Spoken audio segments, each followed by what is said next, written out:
বিসমিল্লাহির রহমানির রহিম। আলতাকুম মিনকুম উম্মাতু ইয়াদউনা ইলাল খায়র।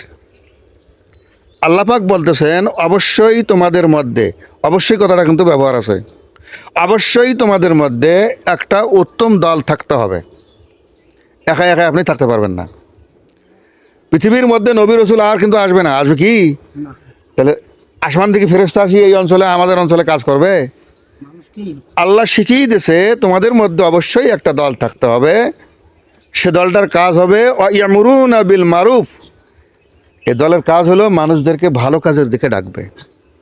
ওয়া ইয়ানহাউনা আনিল মুনকার, এবং খারাপ কাজ থেকে মানুষদেরকে বাধা সৃষ্টি করবে। যারা এই দায়িত্ব পালন করবে, আল্লাহ পাক তাদের জন্য বলতেছেন উলাইকা হুমুল মুফলিহুন।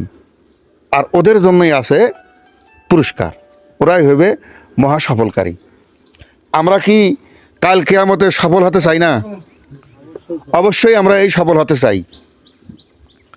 আরেকটা হাদিস বলবো আমি, হারিস আল আশারি কর্তৃক বর্ণিত।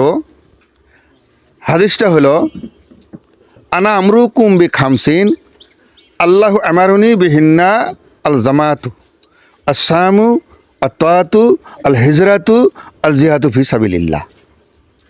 নবী করিম সাল্লাল্লাহু আলাইহি সাল্লাম সাহাবাদের উদ্দেশ্যে বলতেছেন, আমি এখন তোমাদেরকে যে কথাটা বলবো আল্লাহ আমাকে বলতে বলেছেন। এই কথাটা হইল 5টা। 1 নম্বরে হইল জামাতবদ্ধ জীবনযাপন করতে হবে।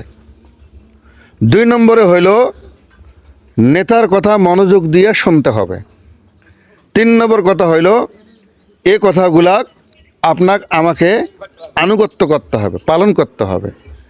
4 নম্বরে হইল সময় হইলে, প্রয়োজন হইলে আল্লাহর পথে হিজরত করতে হবে।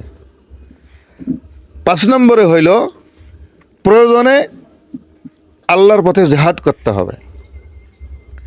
এই হলো 5টা কথা। নবী করিম সাল্লাল্লাহু আলাইহি সাল্লাম পরে বলতেছেন, ফা ইন্নাহু মান খরাজা কিদা সিবরিন ফাকাদ খলা আর ইবকাতাল ইসলাম। কোনো ব্যক্তি ইসলামী দল থেকে যদি 1 বিঘত পরিমাণ দূরে সরে যায়, ওই ব্যক্তি তার গলা থেকে ইসলামের রশি সে খুলে ফেলল। পরের অংশে বলতেছে, মিন উনুকিহি ইল্লা ইউরাজা ওয়া মান দাওয়া বি দাওয়া ফাহুয়া মিন জুসা জাহান্নাম। সে যদি তওবা করে ফিরে আসে, এটা হলো ভিন্ন কথা। আর যদি ফিরে না আসিয়া সে মানুষদেরকে জাহিলিয়াতের দিকে দাওয়াত দেয়, আহ্বান করে,